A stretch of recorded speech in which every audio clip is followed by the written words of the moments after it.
ready to hang by your cuticles off the face of Mount Rushmore with Eva Marie saying? Are you ready to run through that cornfield with Cary Grant and elude that crop duster? Are you ready to ride with the two sexiest screen stars in Hollywood history through that tunnel of love? Well, then I think everyone is ready for North by Northwest, the first modern action movie. Now, Truman Capote used to say that friends were like shirts. You might have two or three, but you might have many, but you always wanted to wear the same two or three. Well, I think that's the same about movies. Because I always want to watch my best friends, like North by Northwest and Casablanca, and I think I'm going to wear them out. But the great thing about North by Northwest is that if you're watching it on TV and you're channel surfing, it's the ultimate click and stick. You see it and you want to stick with it from the Plaza Hotel across country to Abraham Lincoln's nostril on Mount Rushmore. I think we all should thank Comcast and TCM tonight for giving us the opportunity.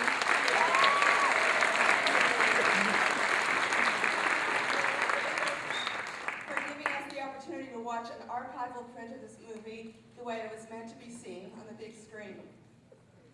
It's my honor tonight to introduce Ben Mankiewicz, the weekend daytime host on TCM.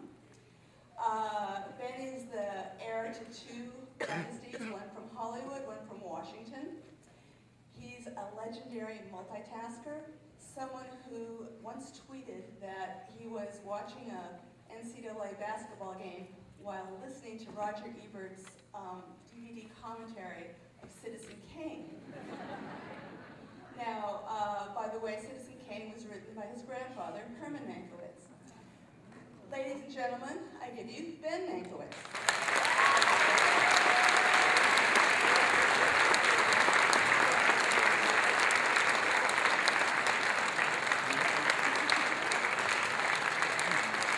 Thank you very much, everybody. I made a lot of bets on a lot of games tonight, so if I appear distracted, that is why. Anybody know the South Dakota State Baylor score? There are about 200 people who didn't get in tonight. That speaks to the enormous popularity of this film and its star. I like to refer to her as the Lindsay Lohan of her day.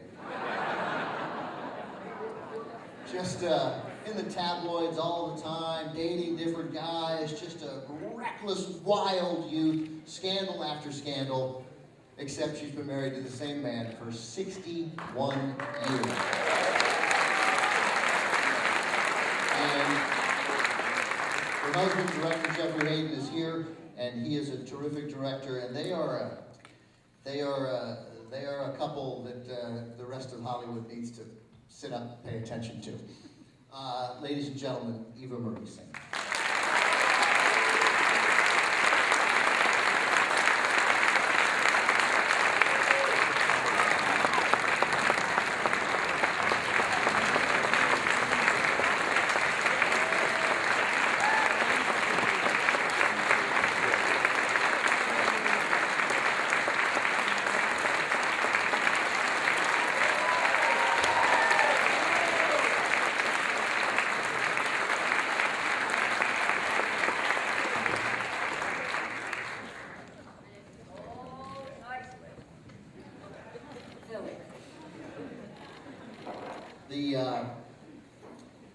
Do you ever, we were in Houston last night for a screening of another film she did called On the Waterfront.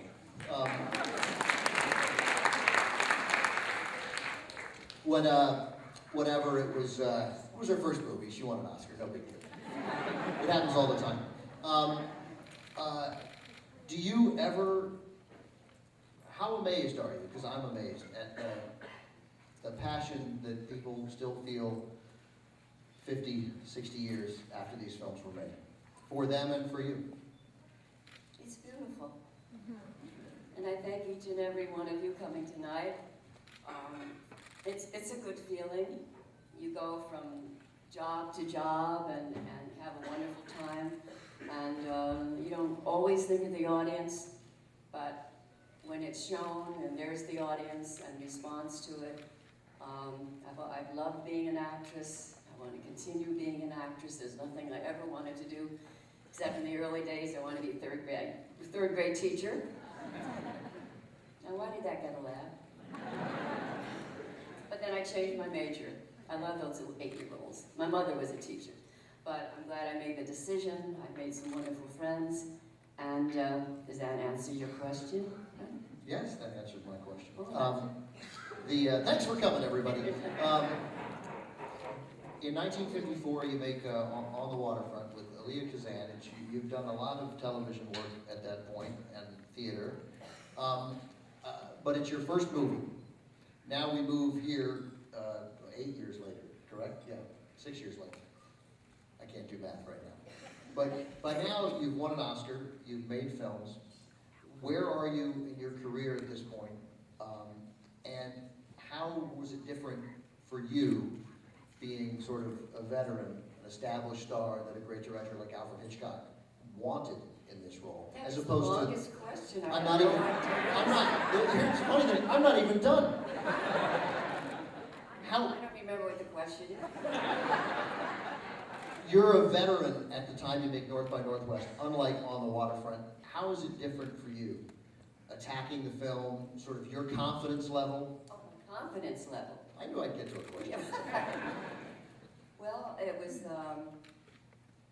I'm sure I had more confidence. It was a completely different role from Edie on the Waterfront. It was a sexy spy lady. And what lady doesn't want to be a sexy spy lady? And I love the idea. I didn't get much direction from Mr. Hitchcock as I did from Mr. Kazan, but he was interested in how the spy lady dressed.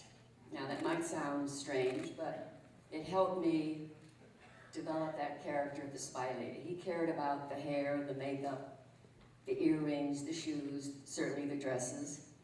And from what he felt about the spy lady, how she should look, that helped me with the spy lady. Does that answer not really your question? Well, it does. I mean, but you know, you didn't know, you told a story last night about Sam Spiegel, the producer, the powerful, somewhat notoriously You known. like that story, It's a didn't you? good story of On the Waterfront. You'll never know. Yeah. So when you come, Last night. your first movie's On the Waterfront. Tell them what Sam Spiegel did. Okay.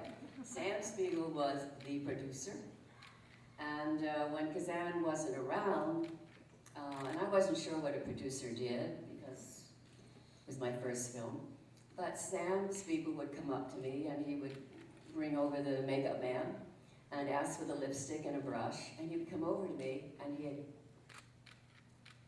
make the corners of my lips go up, like that, with lipstick. So I thought, well, this is what a producer does. I didn't complain, but I found myself then going to the ladies' room and I thought, that makes me look like a, and that wasn't the character. And, but Kazan never saw him do it, and like, he probably never would have allowed that. But he probably felt, because he was not wanted on the set all the time, that he felt that when he could get on the set, he wanted to really do something. And he picked on me and my lovely lips. Well, you were the one he knew probably, again, you didn't know what a producer did. You thought you didn't know to complain. You would have complained if the producer, if Alfred Hitchcock, well, maybe not if Hitchcock had done it, but you would have complained if a producer had showed up and tried to fix your lipstick on North by Northwest. I would have slapped him. That's for sure. Today, right, ladies? From a Hitchcock biography, this reads, for the female lead, MGM tried to force Hitchcock to accept Sid Charisse, and Cary Grant wanted Sophia Loren, and that in every sense of the word. It gets better. But Hitchcock, it says here, insisted on Eva Marisa. Right. I didn't know that, but that's why do you think, what do you think he, this is a tough question for you to answer. Yes, we don't even ask it. I have no one. I mean, why would he? What do you think he saw in you? What were your strengths then? See, I put it in a way you can answer. You can answer. What were you particularly good at? You sound like a professor and I don't know the answer. Well, he saw me in On the Waterfront, so I guess he saw me in that role and thought I could play a sexy spy lady. You've done a couple of movies in between, though. Well, you know what? Here we go. So this is what Hitchcock said about Eva Marie Saint. I watched every hair on her head. She had 2 wardrobes made for her, and I discovered when we screened that the wardrobe designer was dressing her up as a waif. She was dressing the Eva Marie Saint of On the Waterfront.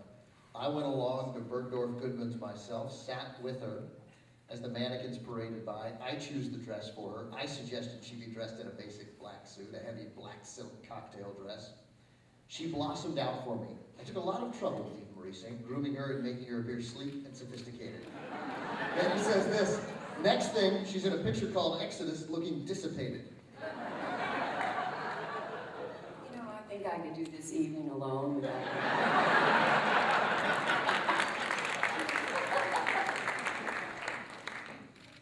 Again, what was the question? I thought maybe you'd run with the taking you shopping. What was that? Oh, yes, yes. Thank you. He said he didn't like the clothes that were actually made for me, designed for me. He had his own idea. So he said, I'd like to take you to Bergdorf Goodman. I'd like you to take you to Bergdorf Goodman. And he took me, and we were sitting there, and the mannequins were walking by. He said, now, Annie, he didn't pick out everything. You have that wrong. He said, whatever you would like. That's why I called him my sugar daddy after that. He said, whatever you like, Eva Marie. What was that?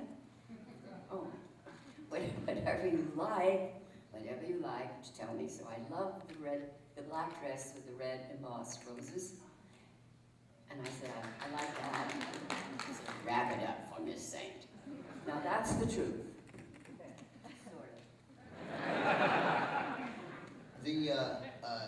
When we open this up for some people to ask questions, one of the questions they will ask, as they asked last night, was Alfred Hitchcock obsessed with you? Because he was with other leading ladies. That doesn't mean he was obsessed with me because he was other... I mean, we're all different. How can he be obsessed with blondes, generally? Is that what you're saying, Ben? It's not true. It's impossible. Each woman is different. Do you think because you were married and you had children and you were of great substance that sort of told him not to mess with you? Not to attempt not to mess with? Not to, I mean even in the... I guess we come from different generations. I actually didn't, in a rare case, I didn't mean it like that. I will later. No, that he... No, that's it. It's really an interesting sort of question. Because I think the blondes, the Hitchcock blondes, I guess he liked blondes. Yes. But we're all different, and we came from different backgrounds. We were at different points in our personal lives, and I think it was just different for him. I don't think you can say he had the hots for all of us. That's an expression we used in Albany. We still use it today. Really? Yeah, totally. I grew up in Albany. Why don't you ask me about Albany? Where did you grow up? Albany. Oh, you're so cute, Ben. The screenwriter here, the great Ernest Lehman, he's the one who I was reading from, who said that Hitchcock was not obsessed with you in a negative way, but he said he did have great affection for Eva Marie, but who didn't? Ernie Lehman said that? Yes. I love him. Yeah, no, that's very sweet. That's very sweet.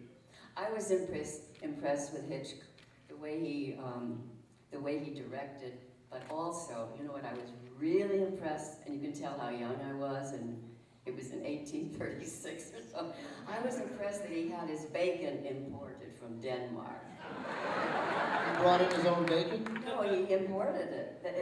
They sent it to him. Wow. He ordered it. That's power. It was to me. You mentioned how different he was than Kazan. Talk about that a little bit, because these are both directors who completely controlled their sets. There was no disputing at any point who was in charge, but their manners of asserting that power were very different. The interesting thing was, if he were directing this scene, he would tell Ben to sit there, Eva Marie to sit here. Fine, that's where he wants us to sit. I come to the actor's studio, I'll do whatever I'm told to do. There's a misconception about the studio that someone would say, no, I want to sit there. No, you sit where the director tells you to sit. But that was pretty much it. And then he had in his mind what the scene was. And he never, I don't think there was much editing, is that correct? Because he used storyboard, and he knew when he was filming it, he was cutting it in his mind's eye, so it's very little editing going on. Now, I came across something that maybe you don't know, Ben. Of course, you know everything about all of this. Spare me. Yeah. I think you know a lot. But do you know this, that when he watched the dailies, he would turn the sound off to be sure that what the actors were saying, what they were emoting and their expressions, that the scene made sense and said what he wanted that scene to say without the dialogue. Like The Artist. How many of you seen The Artist? I love that film. Twice I've seen it. But I find that interesting that he would turn off the sound and watch the scene to see how it played without the dialogue. Yeah, I didn't know that. That's remarkable. It is said about him and his storyboarding that the actual process of directing was boring to him.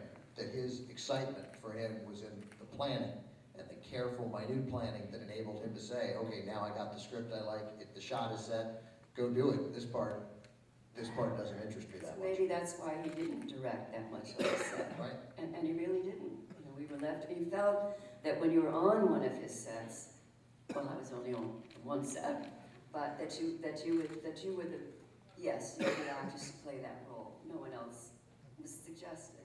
I don't know. I don't want to know all that history about it. And, but you know, but it was very different for Kazan. Kazan was totally different. yes, he was there, and he was by the camera. They don't do that anymore, do they? They're watching the, what is that called? Monitor. Thank you. I'm here for you. You watch the monitor, so they're not near the camera. And Kazan was always, if this is the camera and you're all the actors, he would be right here, not saying anything, not doing anything, not gesturing, but just there. And his presence was so strong, and it was like teamwork. He was rooting for you, and you felt that. I miss that in directors. They're off. Those monitors can be blocks away. You sort of appreciated the hands-on nature of a director right there. Yes, well, I'm married a director, and his hands are on. Well, what about that? What was that? What just happened? I don't know. It's Philadelphia. Used to Philly, we got a little crazy, didn't we? This film was like Hitchcock's, biggest picture, sort of, with the, again, literally it moved north by northwest, moving from New York City to South Dakota. Did you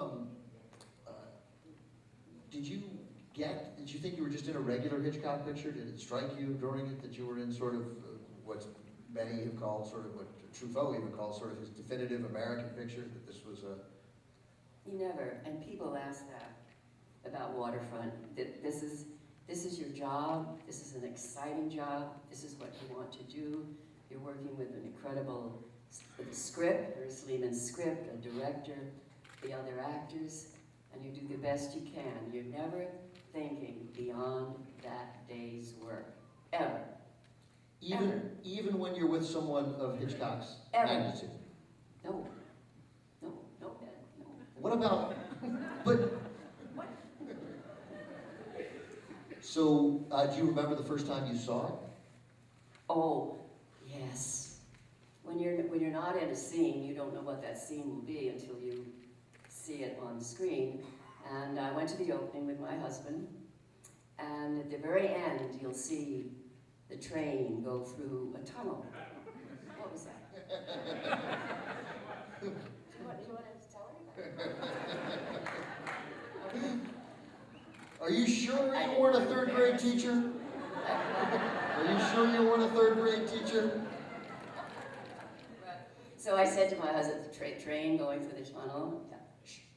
And I said to my husband, ooh, that's a little Freudian, isn't it? And Jeff said, you got it, honey, you got it. Those who haven't seen it, you'll see it tonight, and you'll get it, you'll get it. Yeah, it's not. It's hard to miss. Hitchcock calls it one of his greatest shots. He really? Yeah. I wasn't in it. Oh, I wasn't. No, I wasn't in it. No, I was on the train, but you don't see me. No, but You know what's going on. You're relevant. Extremely relevant.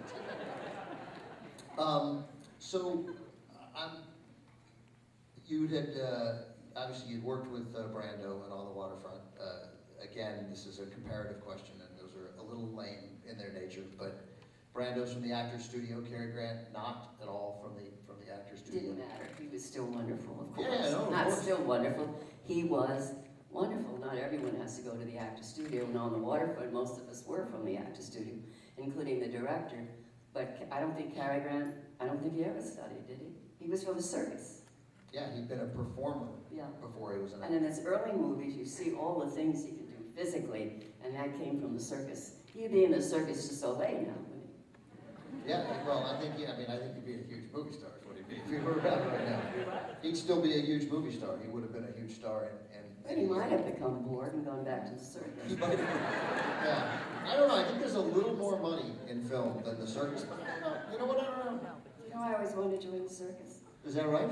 What would you have done in the circus? Well, I wanted to ride the elephant, Uh-huh. and then first time... That's not a euphemism? You actually wanted to ride the elephant?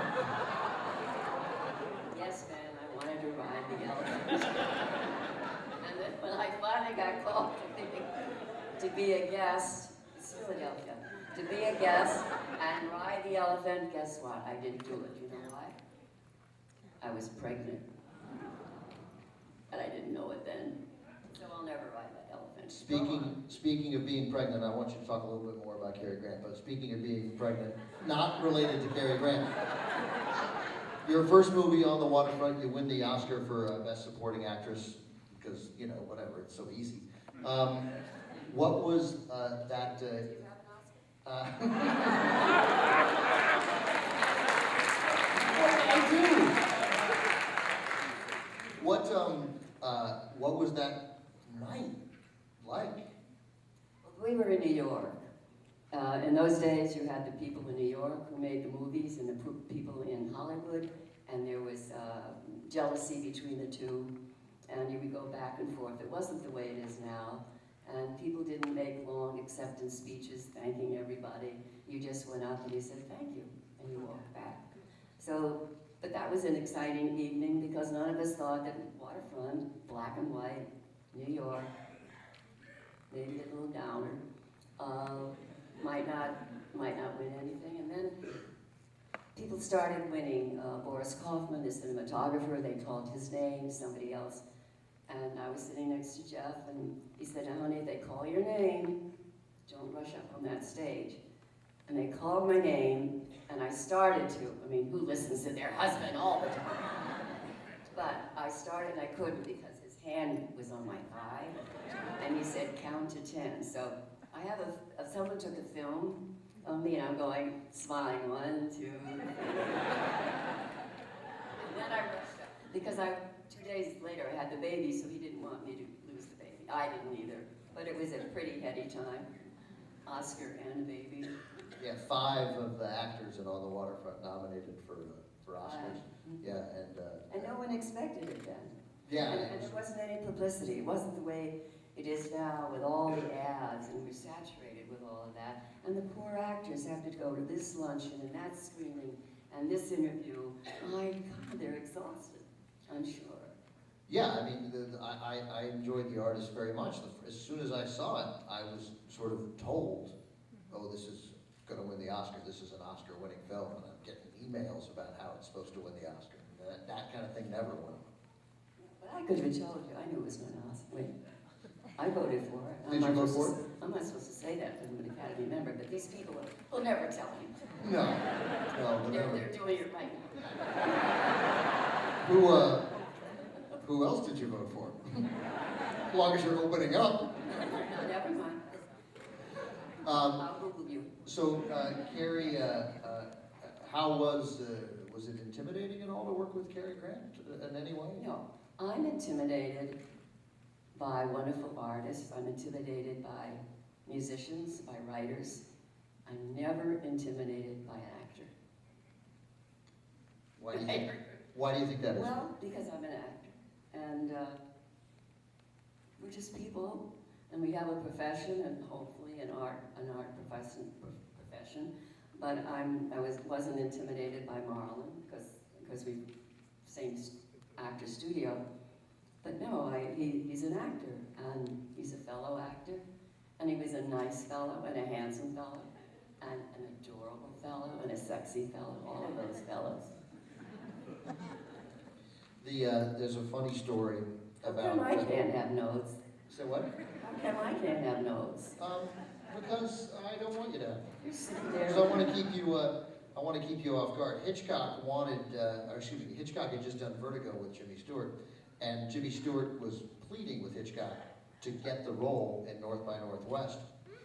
And Hitchcock said, I didn't want to come straight out and tell him we had Cary Grant in mind, so I just told him that we didn't have anything on paper yet. Then one day he called, he said he couldn't put Columbia off anymore, that he had to report with Kim Novak for Bell Book and Candle. And Hitchcock said, of course I was very relieved, and I said simply, well, Jimmy, that's our loss, I guess we'll have to look for someone else. It's a terrible business, isn't it? Sneaky. But Cary Grant was Hitchcock was right, he was perfect. No, I know all the ladies when he was wonderful.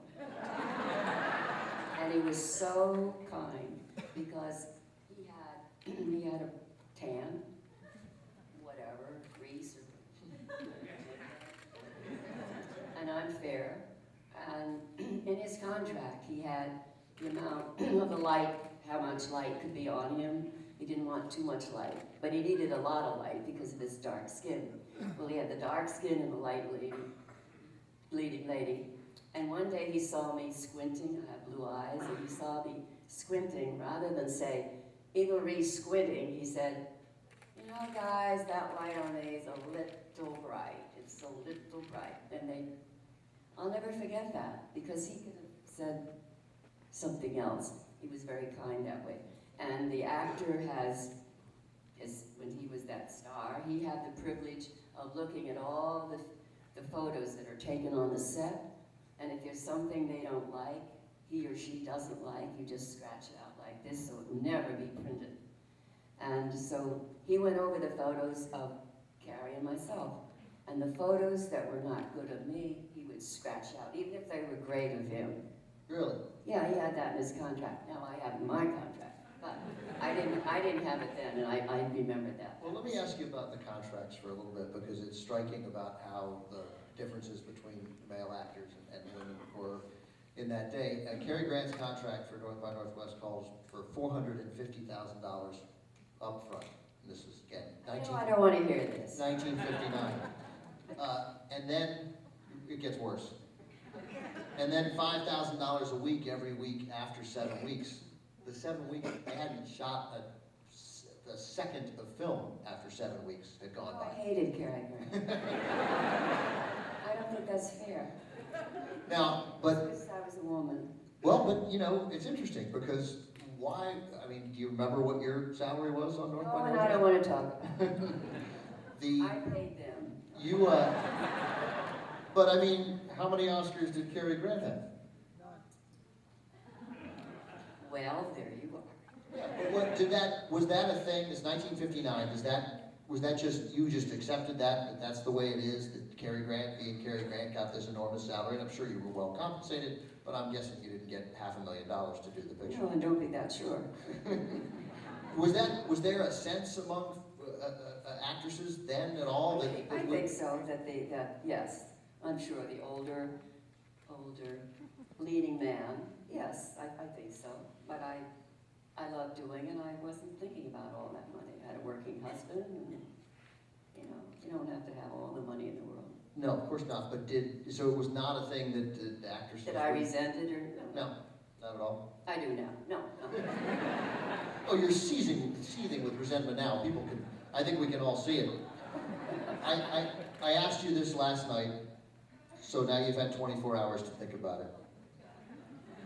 I think the people in Philadelphia will know what I mean when I say, pretend none of us are here, nobody knows, your husband's not here, Cary Grant or Marlon Brando. My husband.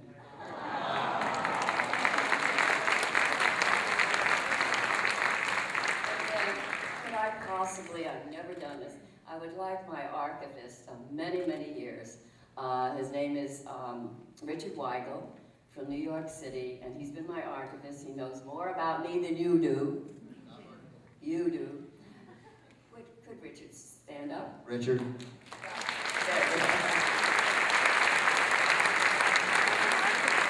Richard, did I miss anything big? Did I miss something huge? All right, thank you very much. I don't know, I know we're over. Is there a couple of questions we could get from the audience here before we go? Right there, because I'm seeing you. Go ahead, fire away. Yes. There's a microphone there. Good evening. I had the recent good fortune to see the 1996 cable movie of Titanic that you made with George C. Scott and Peter Gallagher. In it, you played a first-class passenger woman who was nasty and mean and made horrible comments about all the other people. Do you have a preference for playing characters like that, or do you like to be the goody two-shoes? That was me. Oh. She is cruel to everybody, let me tell you. Spent the last 2 days with her, snapping at people. Where's my husband? Stand up, Jeffens. Thank you.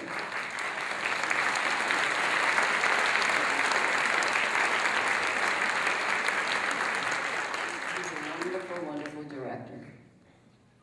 Do you like playing roles like that? Do you like playing roles where you're a little, if you'll excuse me, bitchy?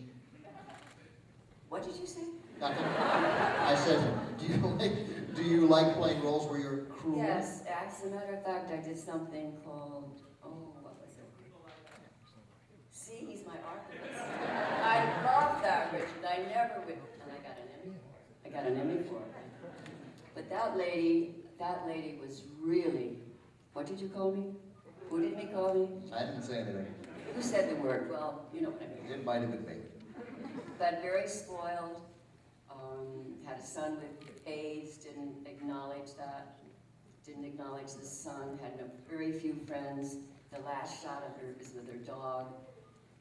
And I love playing that role because there are selfish people like that. I've known a few in my life, and yet when you play a role like that, you have to figure out why. What happened in her or his life made him that way. And so you don't say to yourself, I hate this character. You really have to love that character. And you have to figure out why and how this happened. Just how you have to with your friends if they don't always live up to what you think they should say or do or act. And so that's how I feel about any character. Yes, some maybe I enjoy more than other. I love playing Edie on the waterfront, but also the spy lady and also this mean lady. It's just exciting to create a character, but starting from something within yourself. One more question. I'm sorry, the front row is just dominating here, but that's all I can see with the lights. Make it quick, please. First, Eva Marie, you're beautiful. And Hitchcock was But I am married, you know that. Hitchcock was known for having a sense of humor. Did he play any jokes on you and Cary Grant during the making of this movie? Cary Grant play any jokes on you? Sort of. No. Is that right? Did I get that right? No, he didn't have, no. He worked hard, we all worked hard, and we played hard, it was just fun on that set, but no jokes. No, not like that. What was it like, I know we gotta go, Mount Rushmore, but we don't really have time. But the answer, it's Brando, right? No, my husband. What's wrong with you, man? So many things. So many things. Ladies and gentlemen, Eva Marie.